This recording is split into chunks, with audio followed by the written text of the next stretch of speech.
WhiskyJason here, whiskey from the viewpoint of an American in Germany tasting rare and exotic whiskeys. Today I have something from the elements of Islay, Peat and Sherry, Islay blended malt Scotch whiskey, exclusive for Germany, 50 cl, 58.2% alcohol by volume. Yay. If you look very, very closely, the elements of Islay usually have like the elements here of the periodic table on them. And often their bottles look a little bit like this, that they have that little thing at the top and then a number and so on, which is a very, very unique and a very interesting way of doing things. So what I have to mention is this is actually made by the Elixir Distillers. Criticism, I hate it when people put the word distillers in their title, even though they don't distill. Sorry guys, not good. All right, so Elixir Distillers, they are a bottler of whiskey from Islay and other places, and they actually belong to the Whiskey Exchange. So, sorry for mispronouncing your names here. Zukinder and Rajbia Sain. They founded the Whiskey Exchange in 1999. Great guys, excellent concept. They now have total 4 stores. They have their own their online shop, and they also have a auction site. Wow, well done.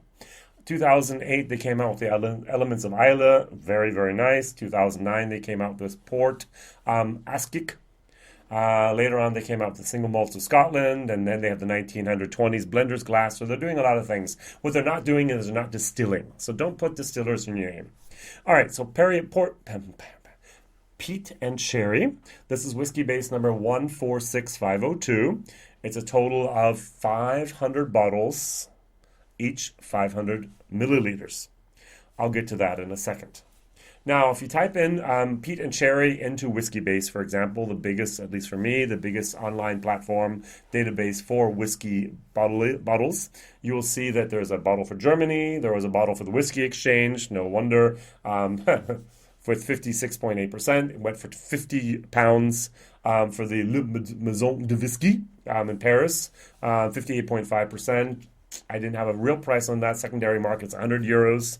For Sweden, with 55.3%, went for €53. For Belgium, 59.2%, still out there for €48. So every place basically was about €50, £50, except for Germany. The release price was €80. Great. All right, and they were sold out within days, basically. This was one of the biggest sellers, quicker sellers, because Germans at the moment are buying with their eyes. Look at the color. Oh, this must be good. All right, so now, I have a problem with the calculations. Hogshead, 250 liters. Yay. 500 bottles times 50 milliliters is 250 liters. 0 angel share. Double So what we have here is on the back, we have a nice little explanation. Even the bottle for Germany is in English. It says, specially selected for Kirsch import in Germany. Yay. This blended Islay malt has been matured in a single sherry hogshead. This marriage of single malts combines the heavy, smoky style of Islay and the richness of sherry cask maturation. This is a limited edition of 500 bottles. So what they did is, and this is my conspiracy theory, is they took a very wet sherry cask.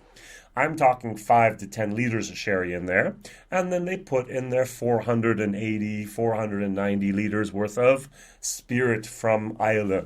Maybe from Bunnahabhain, maybe from Islay, maybe from Lafroig, maybe from wherever, and they put it in there, and they let it rest for an hour, a day, a week, a month, a year? Don't think so.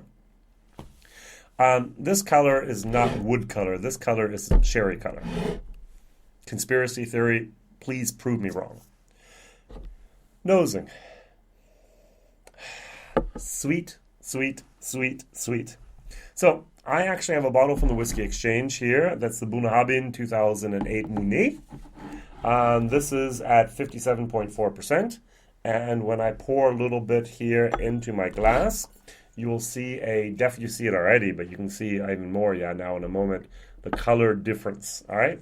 So this is a 10-year-old sherry cask with a 5 months rejuvenated French oak finish. All right, here we have it. There we have it. Terrible, terrible, Jason. You can definitely see the difference here, all right? So here it says no color added. Over here, I don't think there was any color added as well. Doesn't say anything about that. Oh, to maintain personality, they are non-chilled, filtered, and no coloring is added. Yay! As Ralphie always says, this is the contract with the customer. All right. So where does all that color come from? It comes from that liquid that was in the cask before. Now, I've done my German video, and so I know what to expect. And if you know me, I'm not a peat head. I'm slowly but surely getting into the Islay whiskies. And even here, I was like, oh, interesting. I finally got the roasted peanuts. I didn't get the iodine, but I did get the honey and the wood. And this was a very, very interesting whiskey. A little bit too much pepper for my taste, a little bit too much alcohol for my taste. Young alcohol that hasn't been rounded off yet by time in the cask, but that's nice. Over here, though, on the nose, I'm getting a sweetness, a I like red jello sweetness, red licorice sweetness. It's amazingly, amazingly sweet. All right, so as I mentioned how sweet it was, this is a stir. I think it's more like a liquor, like a liqueur, like a schnapps more than it is whiskey. Over here, oh yeah, that's whiskey. That's got it. This sweet, sweet, sweet, tiny, tiny little bit of peat at the end. I would have called it sherry and peat. That's just me. All right, cilantro.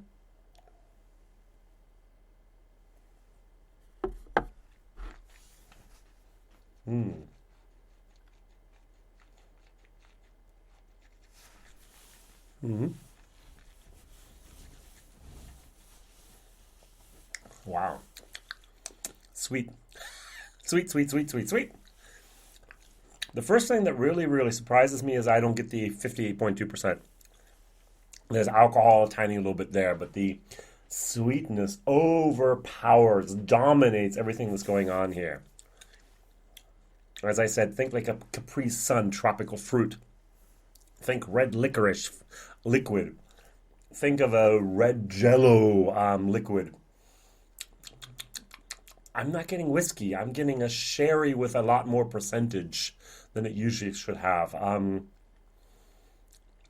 then a tiny little bit of peat towards the end, but the sweetness just it ruins it for me. It's just too sweet. I've never said this about a whiskey from Scotland before. I said it about Canada. I said it about other places, but never about a Scotch. Wow.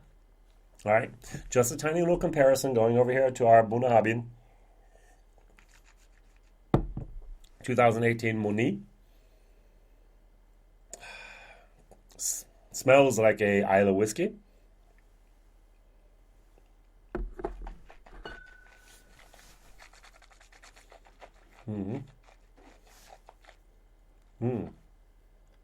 Tastes like an Islay whiskey.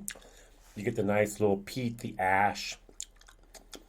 It's still a tiny little bit too hot for me. That 57.4%. It's just a little bit too young. Pepper, pepper, pepper.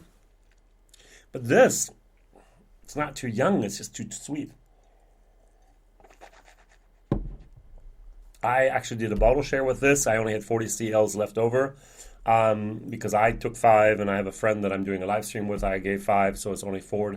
So 8 people could actually, from my 250 some on my list at the moment with WhatsApp, within seconds, literally 60, 90 seconds, everyone had said, oh, I want. This is one of the most sought after bottles here in Germany, at least in January of 2020.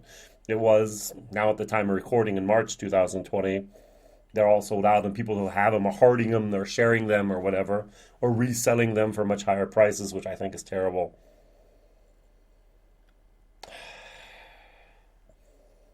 This just doesn't do it for me. And it's not the peat that I have a problem with, it's the sweetness. Okay, one last time.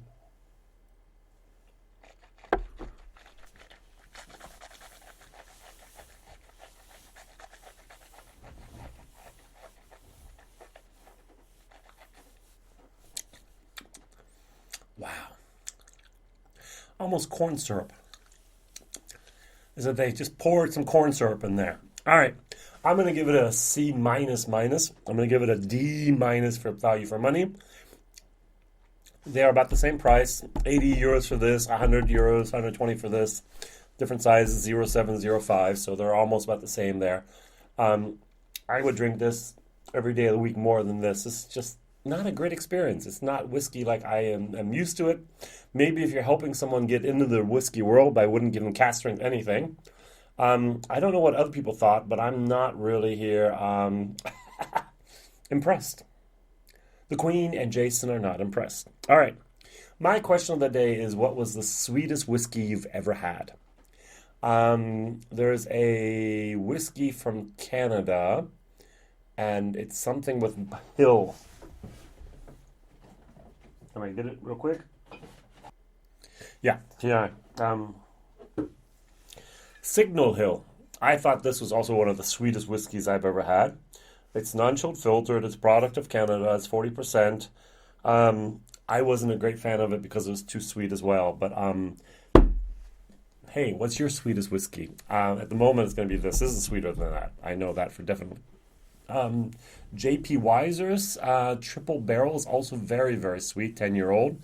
A good sweet. A dangerous sweet. This is just disturbingly sweet.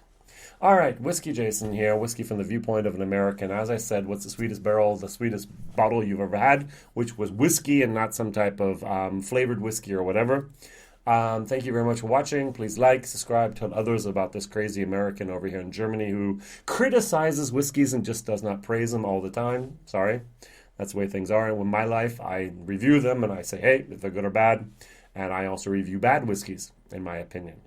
All right, thank you very much. Contact me if you want, whiskeyjason@gmail.com. And otherwise, we'll be seeing each other hopefully next week on Mondays, Wednesdays, and Fridays. See you soon. Bye-bye.